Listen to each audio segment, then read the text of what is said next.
Hello, world, and welcome to the In My Footsteps podcast.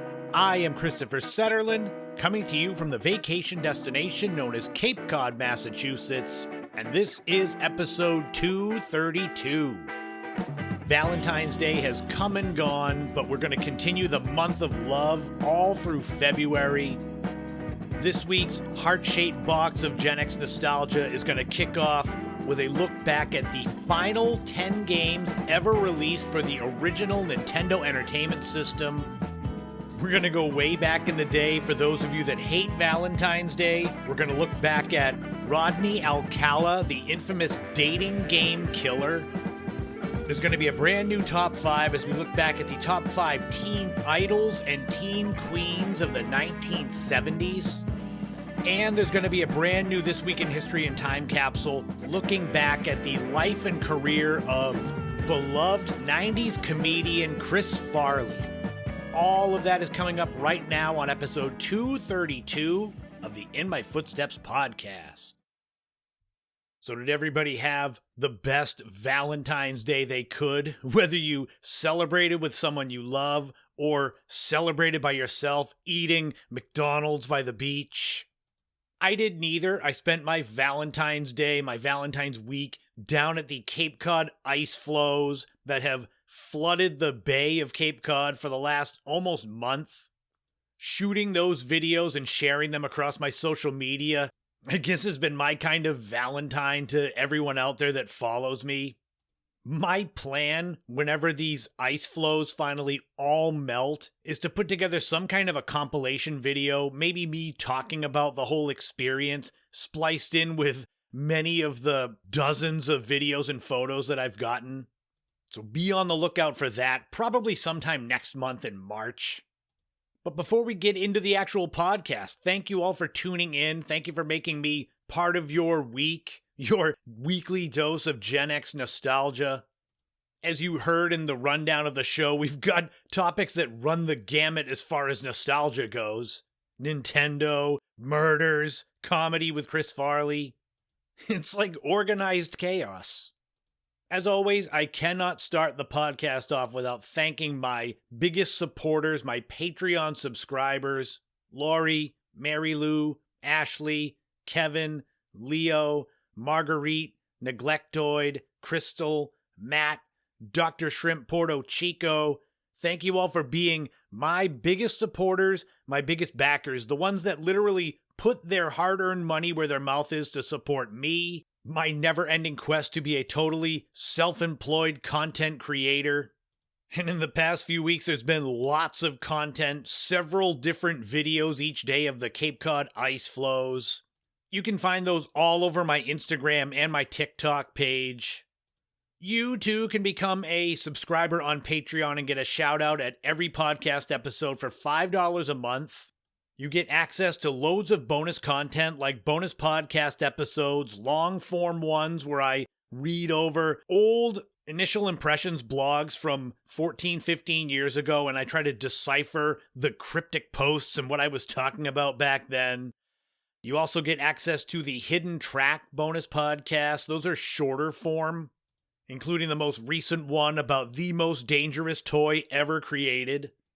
You also get access to the remastered Without a Map live streams. The newest one went up a few days ago from when this podcast goes live. Those were the live streams that I did in conjunction with the podcast when I first started out. It was kind of a way to get more eyes on my content.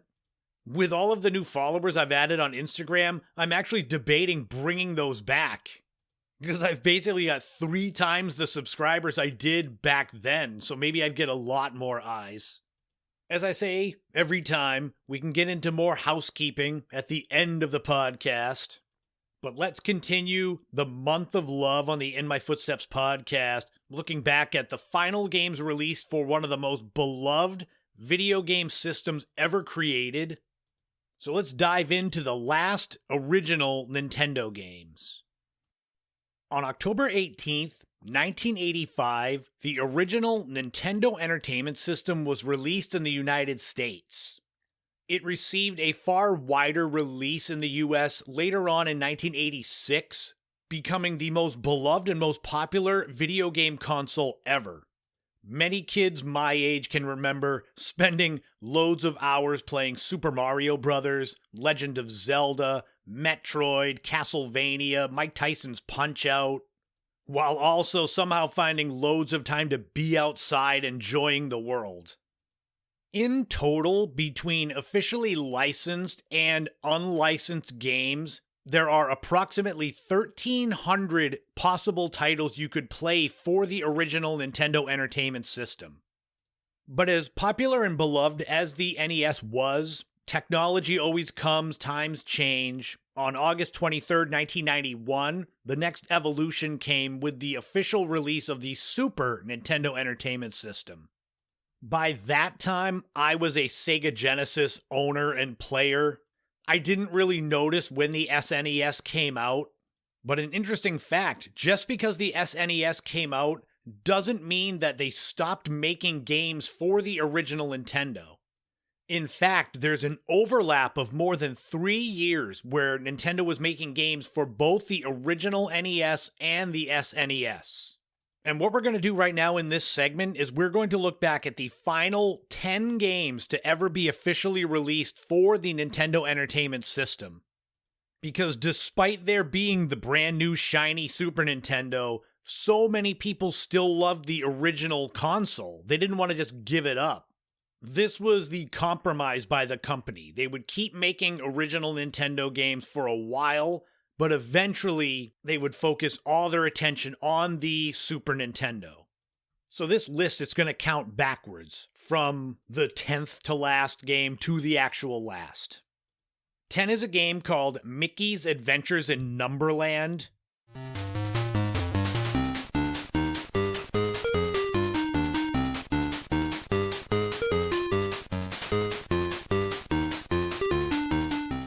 This was a game by the Disney Company, released in March 1994, only in North America. If you couldn't tell from the title, it is an educational game, where you have to do things like answer basic math problems. It's an educational game disguised as a platform game, so it makes you think you're having fun, when in reality you're learning. There are 3 levels of difficulty. You can only die in the hardest level, and you get bubblegum balls to be used against your enemies. Number 9 is a game called Zoda's Revenge Star Tropics 2.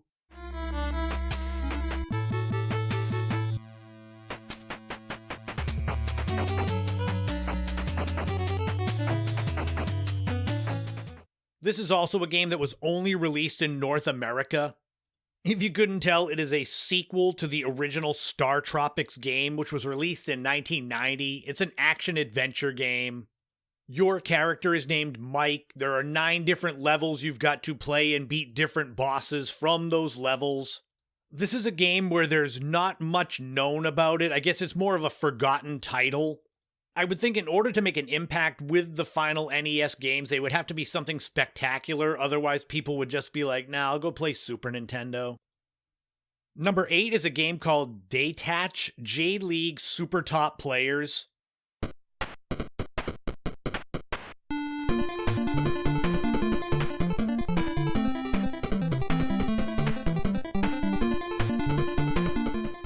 This is a game that was released only in Japan on April 22nd, 1994.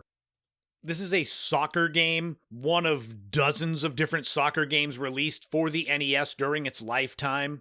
So the idea, like I said with the last game, it's nothing special. So that's why when it got a Japanese release, it wasn't popular enough to warrant being shipped over to North America. The game was kind of interesting. You could choose one of 10 teams. You could choose tournament mode, practice penalty kicks, but nothing revolutionary. Number 7 is another Japanese-only game called Patchy Slot Adventure 3, Bitaoshi 7 Kenzan. Yes, that is the official title.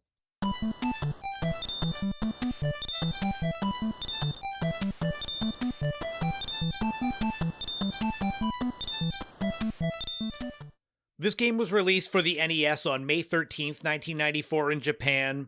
It's a pachinko game, which was a huge craze in Japan. I looked up just what in the world pachinko was. It's a mechanical game. It can be used for arcade games. It's used a lot more for gambling. In 1994, when this game came out, the pachinko market was valued at 30 trillion yen, equal to about $520 billion in US dollars, adjusted for inflation to 2026. So no wonder why they wanted to make a game based on it. So yes, this Patchy Slot Adventure 3 is basically a gambling game, but I'd rather play Vegas Dream. Number 6 is another soccer game. It's called J-League Winning Goal.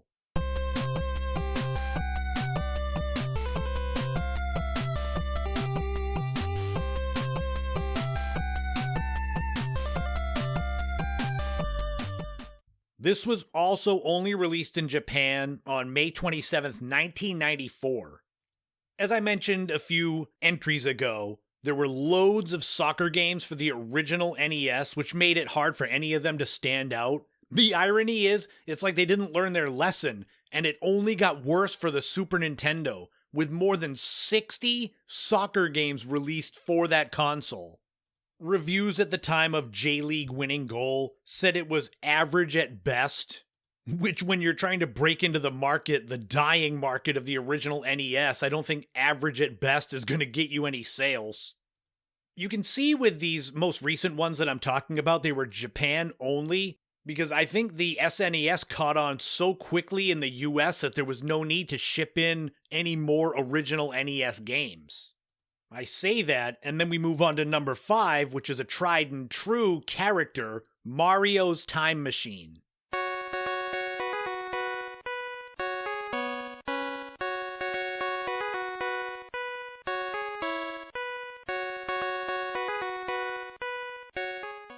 This game was released only in North America in June 1994.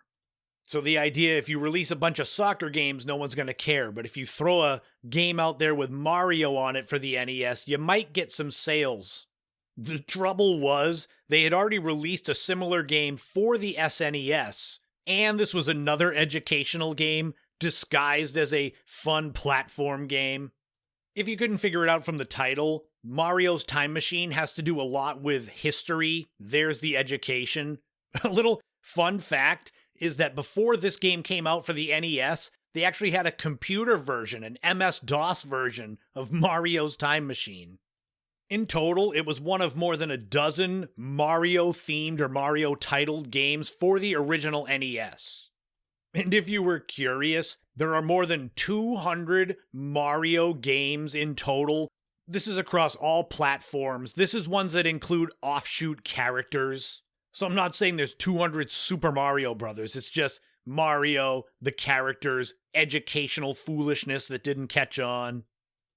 What we get to here at number 4 is Japan's final NES release, Master Takashi's Adventure Island 4.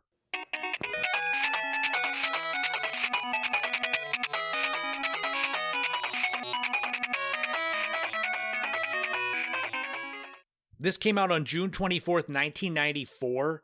When looking at the final 10 NES games, this is considered the best game on the list by a lot of people.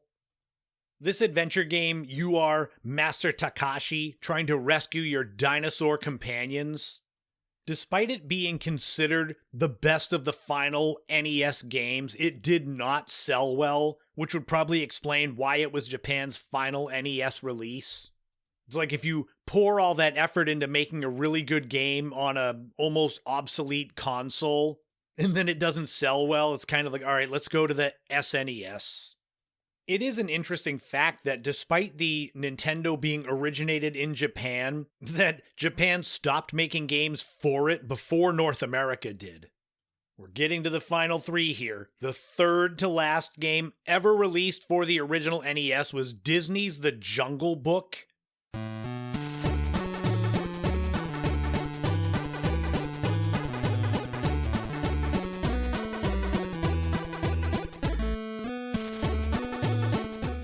This was released in August 1994. It is considered kind of an odd choice to create and put out for the original NES, considering that the original Jungle Book from Disney came out in 1967. It's like you're not exactly capitalizing on the popularity of a film if you wait 27 years to release a video game based on it. That would be like someone making a Sixth Sense themed video game now, capitalizing on that movie from 27 years ago, which, yes, Sixth Sense was 27 years ago. I'm sorry. The game is what you'd expect. It follows the plot of the Jungle Book, with Mowgli having to leave his home in the jungle and get back to his human village and fight animals and such along the way. Eventually, Shere Khan, the villain, you have to fight him. But again, you're almost 3 decades too late to capitalize on this. Perhaps they learned their lesson because the second to last game ever released on the Nintendo was more contemporary. That was Disney's Aladdin.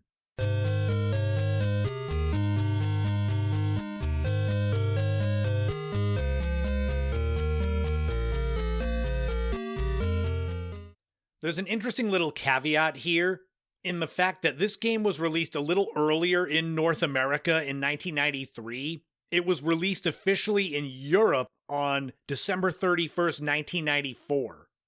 This game was released across several consoles, including the SNES, Sega Genesis, but most people forget there was an original Nintendo version. This game is also praised for having pretty good graphics for a Nintendo game. And like I said, it's more contemporary. Disney's Aladdin came out in 1992, so you can capitalize on its popularity there. The game is far more praised on handheld consoles like Game Boy Color and Game Gear. And if you're sensing a theme with the final few games, you're going to be correct, because the last game ever released for the Nintendo Entertainment System was Disney's The Lion King.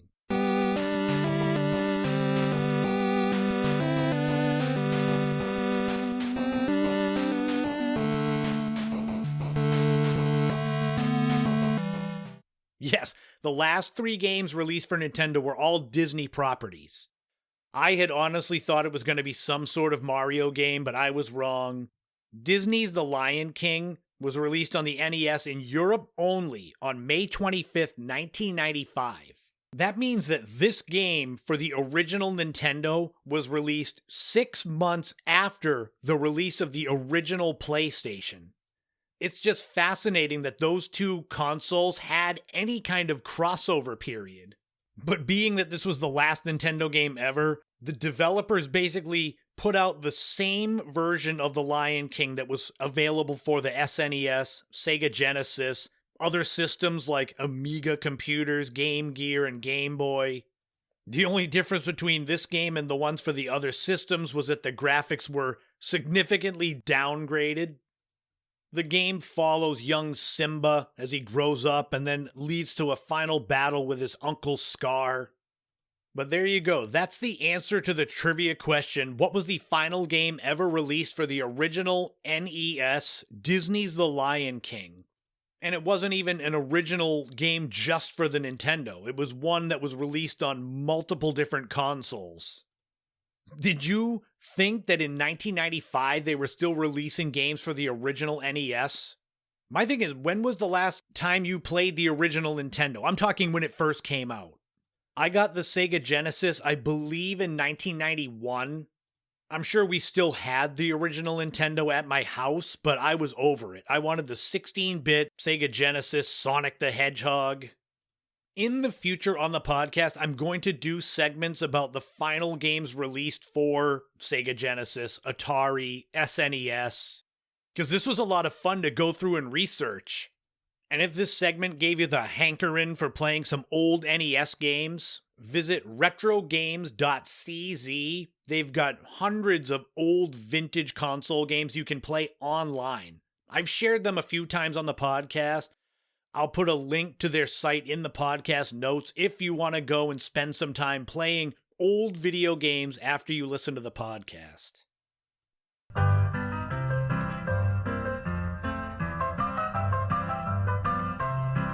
This week in history, we are going back 62 years to February 15th, 1964, and the birth of beloved comedian and former SNL star Chris Farley.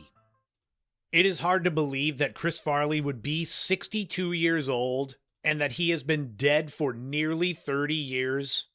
I didn't realize how lucky I was to be born when I was, to be able to watch him live on SNL when I was a kid. Chris Farley was born February 15th, 1964 in Madison, Wisconsin, the middle child in a family of 5. He attended Catholic school where he developed a reputation for making classmates laugh. And from a young age, he used humor as a way to cope with insecurities surrounding his weight. After high school, he attended Marquette University, graduating in 1986 with a degree in theater and communications. While he was there, he played rugby and even took ballet classes, which that should make a lot of sense to those of you that know his style of humor, that physical style. After college, Chris Farley joined the famed Second City Improv troupe in Chicago, and it was there that he caught the attention of Saturday Night Live producers. Chris Farley joined the cast of SNL in 1990. He was one of a group packed with future stars like Adam Sandler, Chris Rock, Rob Schneider, and David Spade. He gave this combination of chaotic physicality, raw vocal delivery, and vulnerability that made him a fan favorite. Some of his most beloved sketches and bits include Matt Foley, the motivational speaker who lives in a van down by the river, The Gap Girls, where he plays one of 3 teenage sales clerks, including when he's choking his friends because he wants fries because he's starving. There was the Chris Farley Show, where he was the talk show host, but he was always so awkward, chatting with people like Paul McCartney, asking, remember when you were in the Beatles?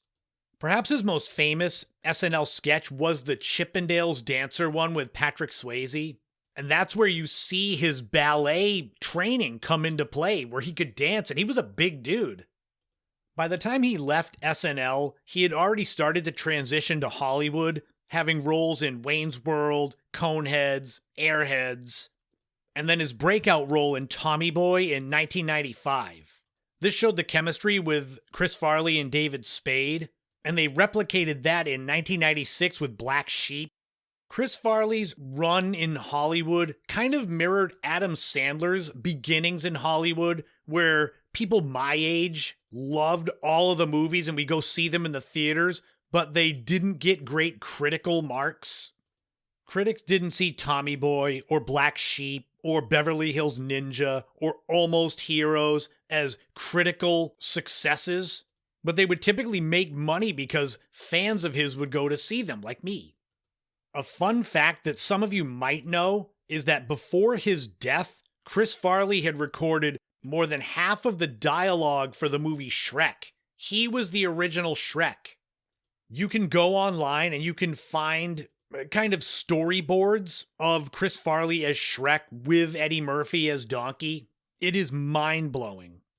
Sadly, we'll never know if Chris Farley could have had kind of a more critical success crossover like Adam Sandler has done in recent years, because he battled serious challenges, substance abuse, weight issues, drugs and alcohol. Those issues were well documented, leading to multiple stints in rehab.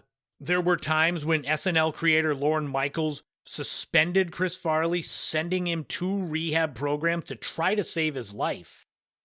Chris Farley died on December 18th, 1997 at the age of 33. It was seen as an accidental overdose of cocaine and morphine. Chris Farley idolized John Belushi, and his death drew comparisons to it because Belushi also died at 33, also from a drug overdose after his SNL career ended. Despite a short career of less than a decade, Chris Farley left a lasting imprint on comedy. Most of his films, like I said, they were box office successes, but they weren't critical successes, so there are a lot of cult following films, Tommy Boy and Black Sheep. His SNL influence with his physical style and his heart-on-his-sleeve humor influenced comedians that came after. He received a star on the Hollywood Walk of Fame in 2005, and there is supposed to be a biographical film directed by Josh Gad and starring Paul Walter Hauser, which is scheduled to start filming early in 2026.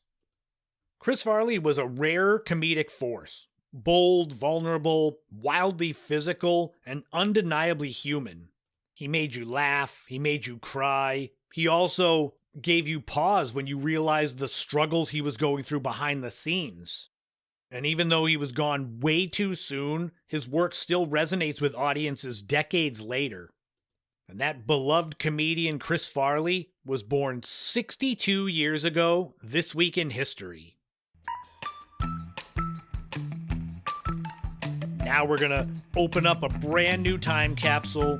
We are going back 25 years ago, a quarter century, to February 15th, 2001.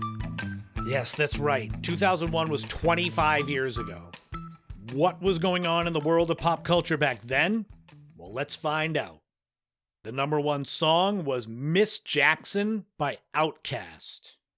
This song was off of the album Stankonia. It spent this 1 week at number one, and it is routinely on lists for best song of the 2000s. The song won the Grammy for best rap performance by a duo or group.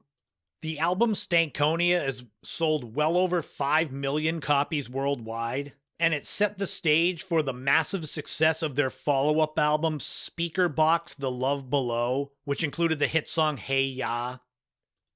The number one movie was Hannibal, and you could get into the theater with a ticket costing $5.65.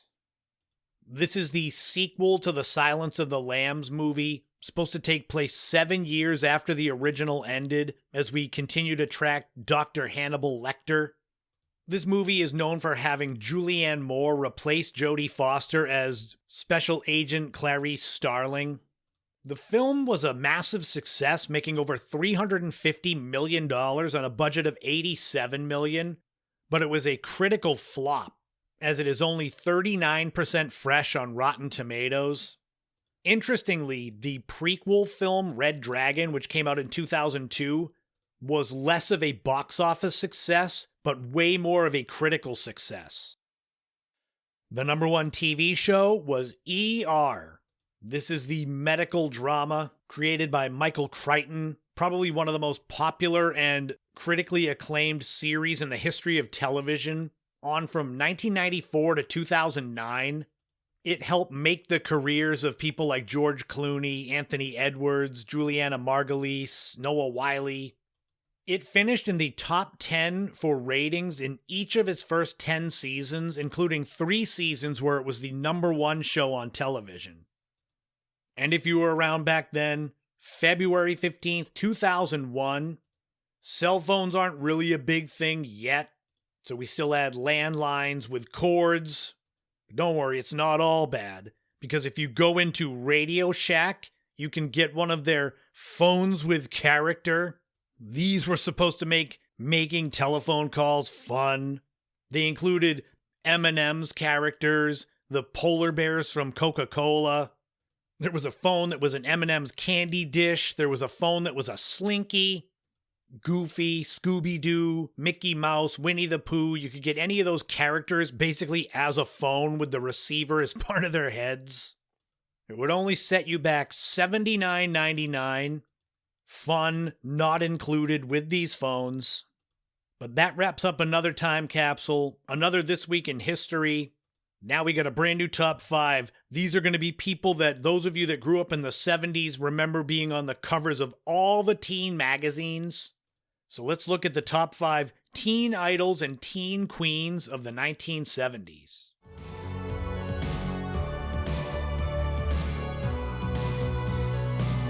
If you grew up in the 1970s, these are the teen idols and teen queens you had on posters on your walls, the ones that were on the cover of all the teen magazines, like Teen, 17, Tiger Beat.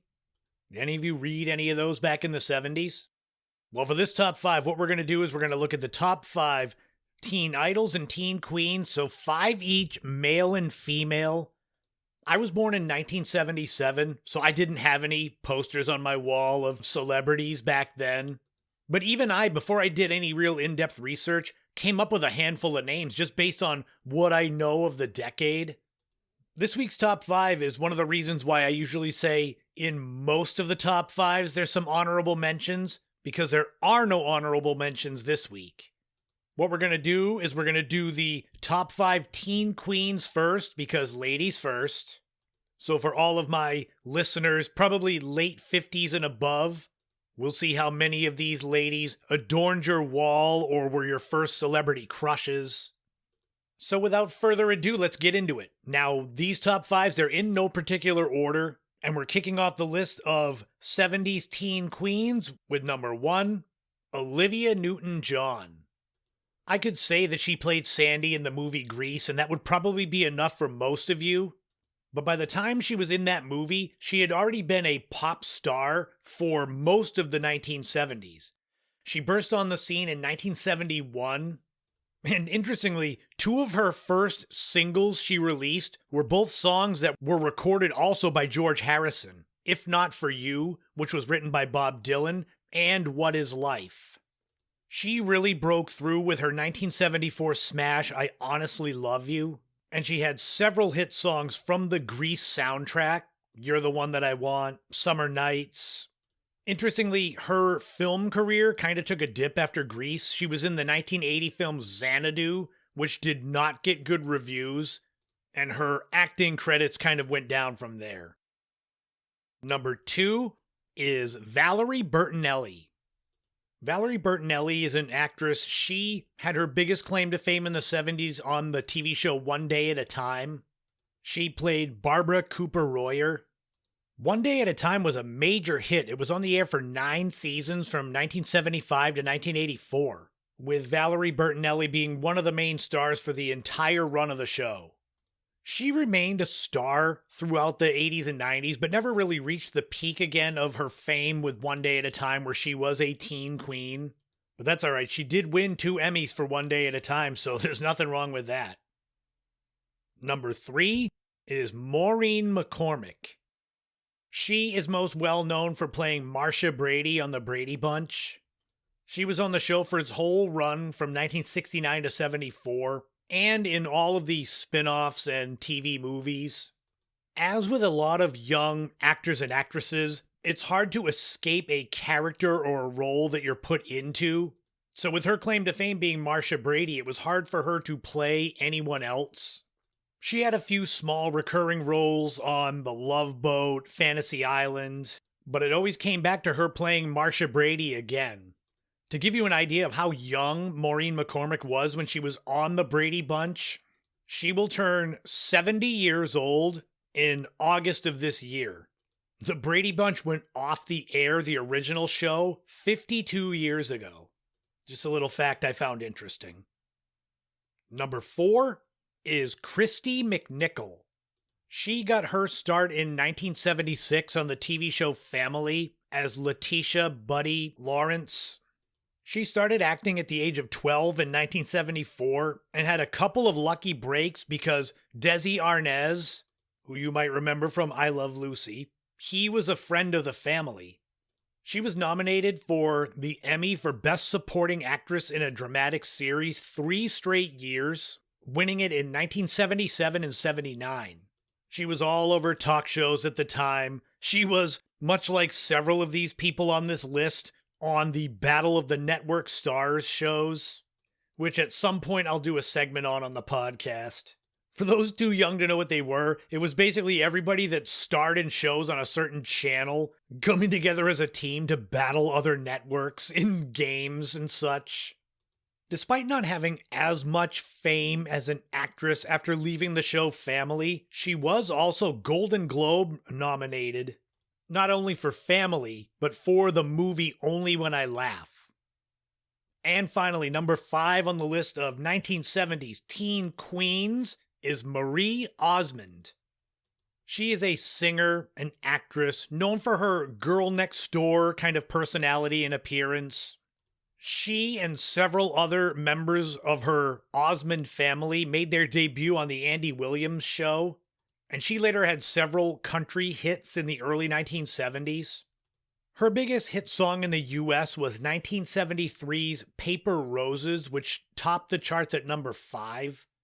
In the later 70s, she also started collaborating with her brother Donny Osmond, They did music together, they did movies together, including the 1978 film Going Coconuts, where Donnie and Marie are involved in a battle between warring gangs in Hawaii over a necklace. Yes, that's a real plot for a real film. So those are the top 5 teen queens of the 1970s. How many of those do you remember, or how many did you have a crush on? Well, let's move on to the teen idols of the 1970s. We're going to start it off with number 1, David Cassidy. He was an actor and a singer, mostly known for his role as Keith Partridge on the show The Partridge Family, which when I was a kid I thought was based on reality and that was their real names, but what did I know, I was a kid. The Partridge Family was a pretty big hit on the air for 4 seasons and 96 episodes from 1970 to 74. David Cassidy's biggest song as a musical performer was the song Cherish from 1971, which reached the top 10 on the Billboard charts. In all, during his career, David Cassidy sold more than 30 million albums worldwide. Number 2 is Andy Gibb. He is the younger brother of the Brothers Gibb, aka the Bee Gees, probably the kings of the disco era. But Andy Gibb carved out a pretty good career for himself, although it was kind of brief. He burst onto the scene in 1977 with the album Flowing Rivers. This included I Just Want to Be Your Everything, Shadow Dancing, and Love is Thicker Than Water. For as big of a star as Andy Gibb was, it was brief. He had hit songs in 1977. His last top 10 single, Desire, was in 1980.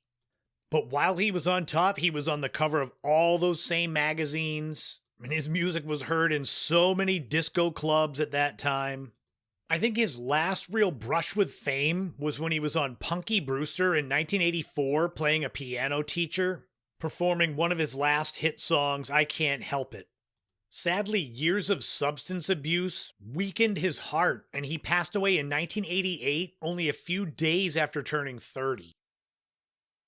Number 3 is John Travolta. He's definitely one of the kings of the 1970s. I could say Saturday Night Fever, I could say Grease, I could say Welcome Back, Kotter.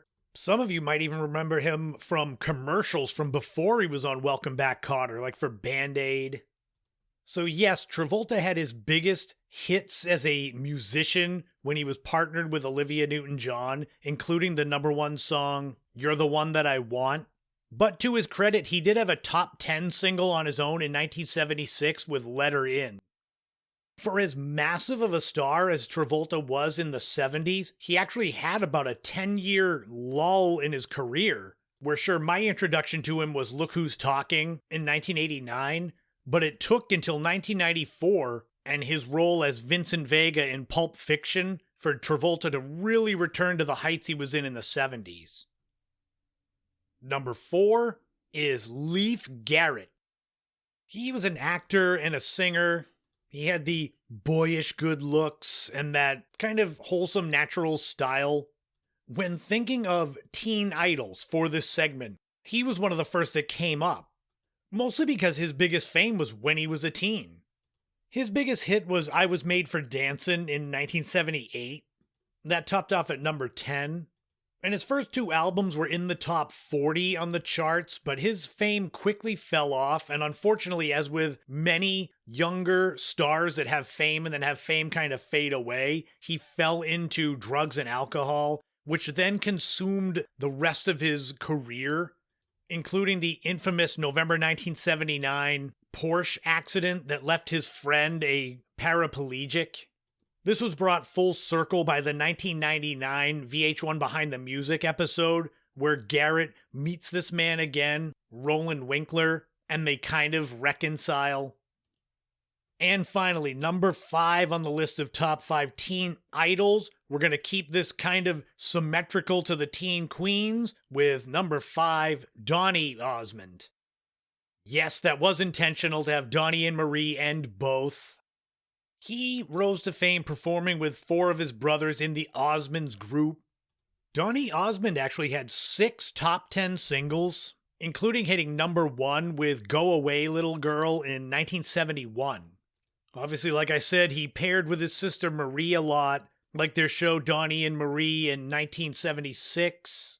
They reformed their talk show in the late 90s, early 2000s, and were nominated for a Daytime Emmy for Donnie and Marie back then. And like I said, he was in that classic film with his sister Marie, Going Coconuts, about warring gangs in Hawaii.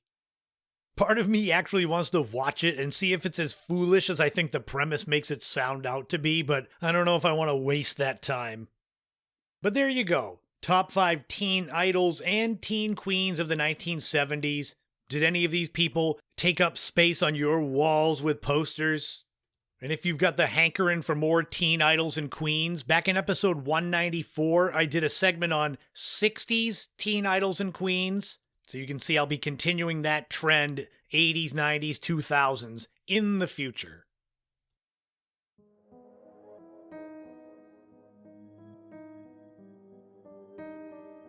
So Valentine's Day has passed. What better dessert for the holiday, quote-unquote, that is Valentine's Day than a little slice of true crime mixed with your love? I tend to save my true crime selections for October, the Halloween season, but I could not pass up the chance to talk about the dating game killer, Rodney Alcala. The fact that I'm having this segment during the month of love probably tells you my thoughts on Valentine's Day, but we'll keep it ambiguous at best. This is a story that is infamous in the annals of true crime in the latter half of the 20th century. But what I'm going to do here is more than just the dating game section of this story. We're going to do a whole overview of the man and his crimes. The reason why Rodney Alcala and the dating game killer moniker, why it's so famous, is that his appearance on the game show happened during his killing spree. This wasn't before he became a killer or after he stopped. He was in the midst of it. And in all likelihood would have claimed another victim from his date on the show if she hadn't gotten weird vibes from him. Rodney Alcala was born in San Antonio, Texas in 1943. His family moved to Mexico when he was young, and then later to Los Angeles, California, where he grew up. In his late teens, he joined the U.S. Army, but was discharged a few years later following disciplinary issues, mental health struggles, and alleged misconduct. Afterwards, he studied fine arts at UCLA and graduated in 1968. This was also the point in time where his life gets infamous. In 1968, Alcala committed his first violent crime on record. He lured and brutally assaulted 8-year-old Tally Shapiro in Los Angeles. She survived the attack after being found in his apartment in critical condition and later testified against him decades later. After the assault on Shapiro, Alcala fled and assumed the alias John Berger to enroll at New York University. By 1971, he had appeared on the FBI's most wanted list, and while working under the alias John Berger at a summer camp in New Hampshire, he was recognized by campers from his wanted poster and arrested. After this arrest, he was returned to California, convicted of child molestation, and served 34 months in prison before being paroled in 1974. Only 2 months after his release, Alcala assaulted another teenage girl, leading to another prison term before his release again in 1977. Now, despite having this criminal record that was growing by the minute here, basically, Alcala was selected as a contestant on The Dating Game in September 1978. The original Dating Game show first aired on December 20th, 1965. The gist of this show is that you would have one bachelorette on one side of the stage, and on the other side there were 3 bachelors hidden from sight, and the bachelorette would ask questions to them. Certain questions couldn't be asked: name, income, occupation. So a lot of the questions that would be asked would be kind of stupid. If I was a flavor of ice cream, what would I be? Or something like that. And the bachelorette would make her choice in her date based only on those questions. The original version of the dating game was canceled after 1973, and it was revived a total of 4 times, including in 1978, which is when Alcala appeared on it.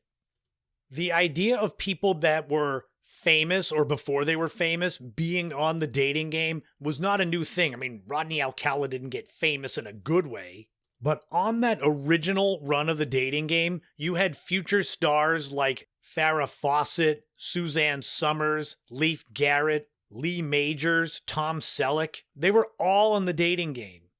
The show during its original run and through the run with Rodney Alcala was hosted by Jim Lang.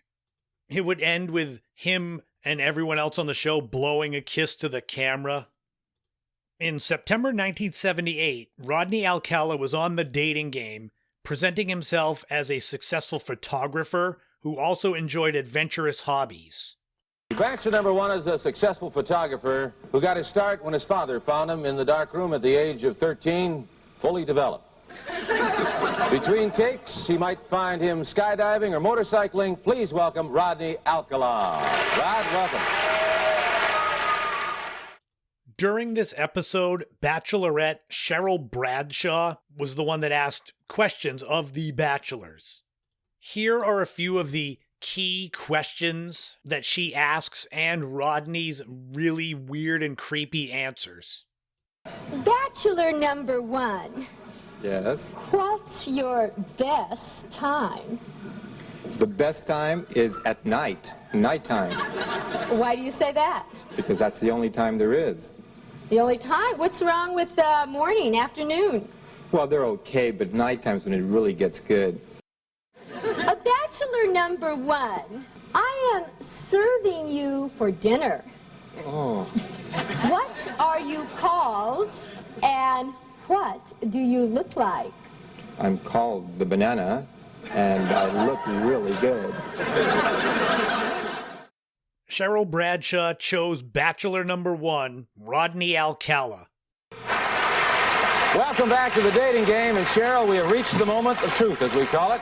You heard from the bachelors, you got some great dramatic presentations, some good answers, but now I'm going to ask you a question. Will that date be Bachelor number 1, Bachelor number 2, or Bachelor number 3? Who gets the dates? Well, I like bananas, so I'll take 1. Number 1, Bachelor number 1, all right. After the show, she declined his offer to go out for a tennis lesson because she got weird vibes from him and said he was creepy.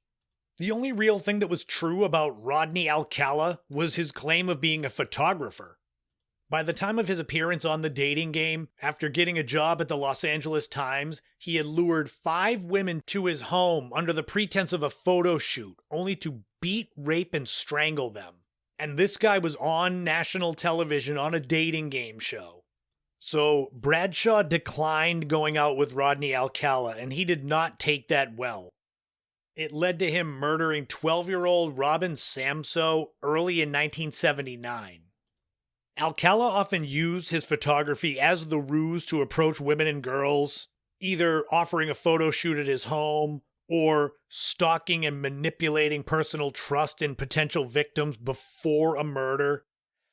Investigators eventually discovered hundreds of photographs in a storage locker in Seattle, many of them of unidentified women and girls believed to either be victims or potential victims.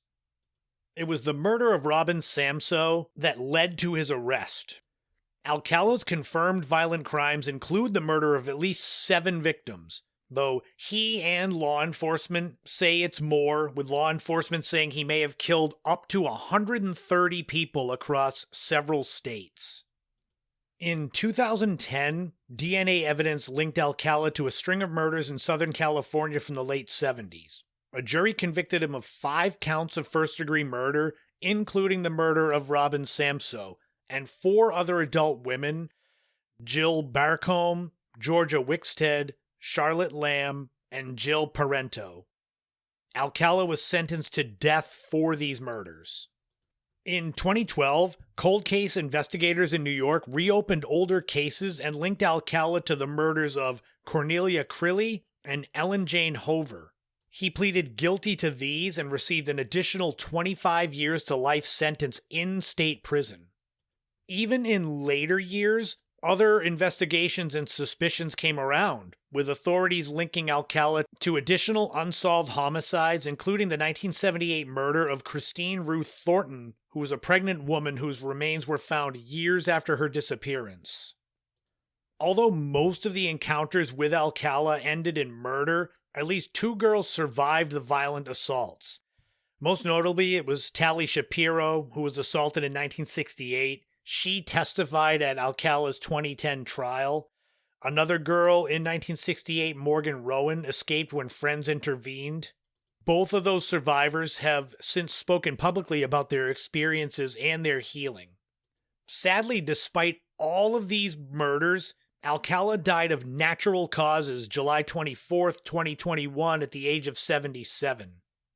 In researching this segment for the podcast, it got me wondering if there had been any other notorious criminals either before or after that had been on a game show. And amazingly, there have been several more. In 1989, a man named John Cooper from Wales appeared on the British game show Bullseye. This was after he had murdered his 2 siblings in 1985. And following his loss on the game show, Cooper murdered a couple who were on vacation. He was actually jailed for burglary and served 10 years, but he had gotten away with the 4 murders until 2009. He was eventually convicted of the 4 murders in 2011. In 1972, a man named Edward Wayne Edwards was on the game show To Tell the Truth. By this point, he was already a convicted felon, and he had released a book in 1972 called Metamorphosis of a Criminal. The episode on To Tell the Truth had the celebrity panel trying to figure out which of the 3 guests was the convicted felon Edwards. He wasn't a killer at that point in time, but he ended up being arrested in 2009 and confessing to 5 murders. Then there was reality star Ryan Jenkins, who in 2009 was the prime suspect in the murder of his wife, Jasmine Fiore. Her teeth and fingers were missing, which made it hard for her to be identified. After marrying Fiore, Jenkins was on the reality show I Love Money 3, and there was a paper trail of phone calls and messages detailing his growing jealousy over his wife's whereabouts. Finally, there was Family Feud in 2019, where Timothy Blyfnick was asked the question by Steve Harvey, "What's the biggest mistake you made at your wedding?" And he responded, "Said I do." The couple remained together for another year plus, but then Tim filed for divorce in 2021. On February 23rd, 2023, a week before the divorce trial was set to start, Tim's soon-to-be ex-wife's father found her murdered in her home. In August 2023, Tim was given 3 life sentences without the possibility of parole. So incredibly, Rodney Alcala is not the anomaly. He is one of several people that either were or became killers before or after their appearance on a game show. Rodney Alcala is the most famous. His story has inspired multiple true crime documentaries and dramatizations.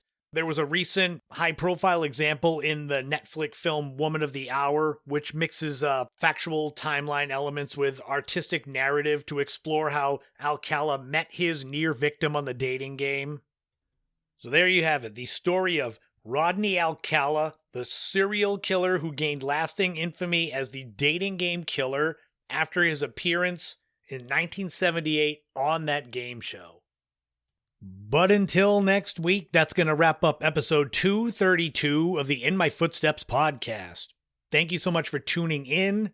Thank you for making it to the end. I hope you have enjoyed this heart-shaped box of Gen X nostalgia. There is plenty more where that came from. Next week, we keep the train rolling with episode 233. We finish off the month of love. I promise there won't be any more segments about murder in the month of love.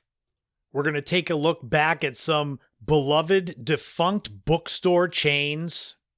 We're going to go back in the day and look at all things school lunchboxes from the 1960s and 70s. And to wrap up the month of love, there's going to be a new top 5 looking at the top 5 dating/love/relationship game shows. So all of that is coming up next week on episode 233 of the In My Footsteps podcast. If you enjoy me, if you enjoy my content, you can become a supporter on Patreon for $5 a month. You can buy me a coffee. You can also share my work wherever you have social media. You can find me on Instagram, TikTok, YouTube, Threads. The last month has been populated with mostly videos of the Cape Cod ice flows that we've had. But I'm definitely looking forward to spring and sharing more videos of Cape Cod in bloom.